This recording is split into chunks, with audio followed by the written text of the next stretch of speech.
Salut à tous, le journal du foot de ce samedi 2 janvier. Les infos et rumeurs du mercato, le PSG peut s'inquiéter pour l'avenir de Kylian Mbappé, dont le contrat expire en juin 2022. Le journal L'Équipe apporte quelques précisions ce samedi sur la situation actuelle de l'attaquant parisien et explique que Leonardo ne parvient pas à convaincre le champion du monde de prolonger son contrat pour le moment.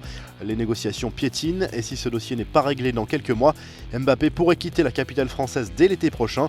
L'appel du pied de Jean-Michel Aulas à Memphis Depay. Le président a salué ce samedi l'implication et la fidélité de son joueur à Lyon en retweetant un article de l'équipe dans lequel l'attaquant des Gaunes se dit 100% concentré sur l'Olympique lyonnais. Le dirigeant de l'OL en a profité pour faire passer un message sur son avenir. Merci Memphis pour tout ce que tu réalises comme footballeur avec notre OL. Tu es ici chez toi. Tu es aussi un homme d'exception qui montre l'exemple, l'ambition. Tu restes tant que tu le souhaites, a écrit Aulas sur Twitter. En fin de contrat dans quelques mois, Depay intéresse notamment le Barça et la Juve.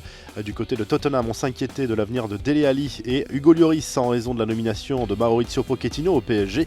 Le coach argentin apprécie les deux joueurs qu'il a eu sous ses ordres chez les Spurs, mais le club londonien devrait résister même en cas d'offensive du PSG cet hiver selon le Daily Mail. Zinedine Zidane a quant à lui fait passer un message à ses dirigeants concernant le mercato. Interrogé en conférence de presse sur les joueurs qui arrivent en fin de contrat en juin prochain, le coach merengue a rappelé qu'il fallait régler au plus vite les dossiers de Sergio Ramos, Luka Modric et Lucas Vazquez. Toujours concernant le mercato, André Villas-Boas a lui aussi répondu aux questions sur son avenir à Marseille auprès du journal portugais O Jogo. L'entraîneur olympien se concentre sur la qualification en Ligue des Champions et veut prendre le temps de discuter avec la direction de l'OM avant de prolonger son contrat.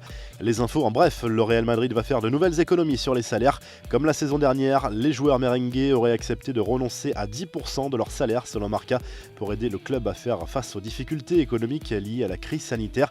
Zinedine Zidane serait lui aussi concerné. Direction l'Angleterre où Manchester United met la pression sur Liverpool. Grâce à sa victoire contre Aston Villa 2-1, les Red Devils ont rejoint les Reds en tête de la Première Ligue.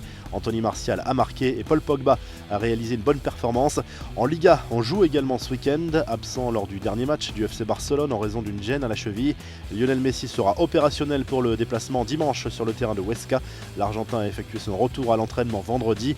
Des nouvelles de Bruno Guimaraes qui a confirmé sur les réseaux sociaux son test positif au coronavirus. Le Brésilien qui passait les fêtes de fin d'année avec sa famille va effectuer sa période d'isolement dans son pays natal. Le milieu de terrain manquera notamment le premier match de Ligue 1 de l'année 2021 de l'OL face à Lens mercredi prochain. La revue de presse, le journal L'Équipe se penche sur le dossier des stars du foot qui pourraient animer les prochains mercatos parce qu'ils seront en fin de contrat dans 6 ou 18 mois ou parce qu'ils ont des envies d'ailleurs. Certains risquent de quitter leur club à l'image de Neymar, Mbappé, Haaland, Pogba, Messi et Ronaldo. En Espagne, le journal Sport parle justement de la situation personnelle de Lionel Messi. L'Argentin qui sera libre en juin prochain est désormais libre de négocier avec le club de son choix sans que le futur acquéreur passe par le FC Barcelone. De son côté, Marca croit savoir que le Real Madrid est en passe de boucler l'arrivée de David Alaba, lui aussi en fin de contrat en juin prochain avec le Bayern Munich. Plusieurs clubs sont sur le coup, mais le club merengue aurait désormais un coup d'avance sur la concurrence. Et en Italie, le Corriere dello Sport se penche sur les particularités du football en cette période Covid et donc sans public.